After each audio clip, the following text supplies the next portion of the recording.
Bonjour et bienvenue dans la chaîne de Mathématiques Sciences. Aujourd'hui, je prends et expliquer une nouvelle vidéo. Cette vidéo donc en mathématiques pour les secondes. Dans laquelle tout simplement ici, nous allons voir comment on peut effectuer des calculs. Donc un enchaînement d'opérations en l'occurrence avec les puissances. Ok. Donc nous allons revoir un petit peu les puissances et notamment les priorités d'opérations là-dessus. Ok. Parce que en effet, il y en a qui même en seconde mélangent un peu tout ça. Donc pour ça qu'on va revoir un petit peu ça, surtout que c'est très important pour la suite. Enfin, ça peut être très important et du coup ça peut constituer sur la longue ce qu'on appelle donc une lacune, c'est-à-dire donc en gros un trou. Voilà, donc petit rappel là-dessus, mais avant, donc pour ceux qui seraient chauds, je vous laisse mettre la vidéo en pause pour effectuer les 3 calculs affichés à l'écran, puis ensuite nous allons tout simplement corriger. Sur ce, donc c'est parti mon kiki. Alors au niveau donc des puissances et donc des priorités des opérations, et forcément quand vous avez un enchaînement d'opérations, vous n'êtes pas censé savoir qu'il y a un ordre. Il y a un ordre pour effectuer les opérations.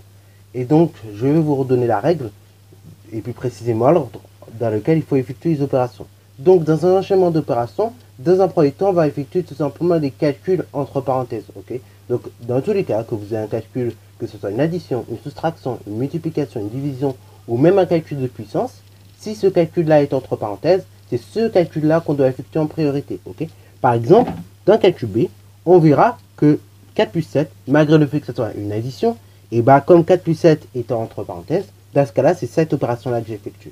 Dans un second temps, ce que nous allons effectuer, c'est les calculs de puissance. Ok. Donc, dans un second temps, ce qui est prioritaire après la parenthèse, ce sont les calculs de puissance. Ok. Par exemple, dans ce genre de calcul, vous verrez peut-être que, et ça va être sûr, on fera ce genre de calcul. Ok. Donc, on va faire ce calcul de puissance. En l'occurrence, donc 7 au carré. Voilà. Ensuite, troisième temps, je pense que vous êtes au courant depuis un certain temps, mais bon, on va le rappeler quand même.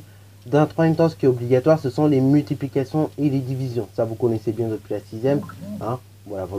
Donc, les multiplications et les divisions sont prioritaires, ok, sur ce qu'on appelle, donc en quatrième position, les sommes algébriques. Les sommes algébriques, ce sont les additions et les soustractions, ok. Donc, on récapitule. Dans un enchaînement d'opérations, en priorité, on effectue d'abord les calculs entre parenthèses. Dans un second temps, on effectue les calculs de puissance. Ensuite, on effectue les multiplications et les divisions. Et enfin, pour terminer, on va effectuer les sommes algébriques, c'est-à-dire donc les additions et les soustractions. Ok. Une fois que vous connaissez cette règle-là, il n'y a plus qu'à l'appliquer en fait, tout simplement. Bon, maintenant que nous avons rappelé ces petites règles qui sont nécessaires pour effectuer ces 3 calculs, et on va les appliquer tout bêtement. Ok. Donc, premier calcul, 3 fois 4 plus 7 exposant 2, ou 7 au carré. Donc, dans un premier temps, comme je l'ai dit, et je l'ai amorcé donc en introduction, en rappelant les règles, on va effectuer donc 7 au carré, ok. 7 au carré, c'est 7 fois 7, donc ça fait 49.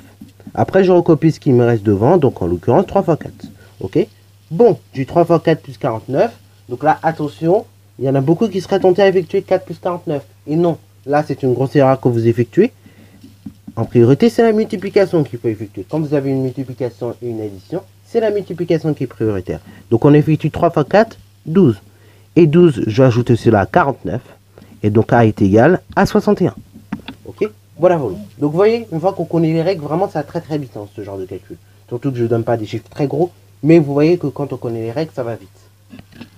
Bon, maintenant, nous allons effectuer le second calcul, qui est le calcul B. Donc, qui est le suivant. 3 multiplié par, entre parenthèses, 4 plus 7, le tout au carré. Donc, là, je vous rappelle, nous avons une parenthèse. Donc, n'allons pas trop vite. Nous allons tout simplement effectuer le calcul entre parenthèses, c'est-à-dire 4 plus 7. Donc, je recopie ce qui reste, donc le 3 et le fois. Et je vais effectuer 4 plus 7. 4 plus 7, 11. Et c'est ce 11-là que je vais élever au carré. Non, et c'est pas le 7 que je vais mettre au carré, ni le 4, mais c'est bien le 11, la somme de 4 plus 7. Ensuite, nous avons 3 multiplié par 11 au carré. Alors là, attention, il y en a beaucoup qui seraient tentés à effectuer 3 fois 11, puis ensuite on élève au carré. Non. Là, j'ai bien dit 3 multiplié par 11 au carré.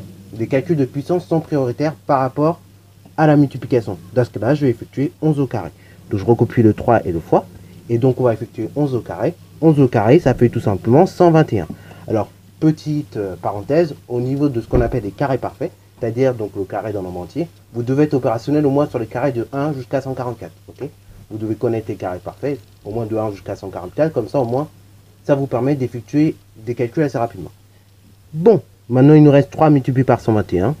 On va dire c'est une multiplication que vous pouvez faire depuis la primaire. 3 fois 121, en l'occurrence c'est 363. Ok. Le calcul C. 3 multiplié par, entre parenthèses, 4 plus 7 au carré. Alors là, il y en a beaucoup qui diraient c'est la même chose. Mais en fait, il y a une petite différence. Là, le carré va s'appliquer à toute la parenthèse. Là, le carré, vous allez voir qu'il va juste s'appliquer au 7. Ok? Donc, il va vraiment falloir faire les choses dans l'ordre. Donc, pour l'instant, je vais recopier les choses. Donc, 3 multiplié par 4 plus 7 au carré. Là, on voit qu'on a une parenthèse et non seulement, donc, on a un calcul de puissance. Donc, 7 au carré. Donc, je vais effectuer d'abord 7 au carré, puisque mon, comment dire, le calcul de puissance est prioritaire. Ok? Donc, 7 au carré, ça fait 49. Ok? Et bien évidemment, je ferme ma parenthèse, comme 7 au carré était dans la parenthèse. Et 7 au carré faisant 49, donc c'est la même chose. Donc on se retrouve avec 3 multiplié par, entre parenthèses, 4 plus 49. Là, beaucoup seraient prêchés déjà de faire une multiplication. Non, on effectue d'abord le calcul de la parenthèse, c'est-à-dire 4 plus 49.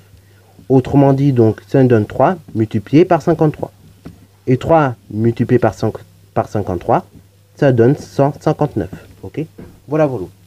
Et voilà, c'est tout pour cette vidéo. J'espère qu'elle t'a plu, j'espère qu'elle t'a aidé. Si c'est le cas, n'hésite d'ailleurs pas à la liker, à commenter et bonne reste à toi en mathématiques et en sciences.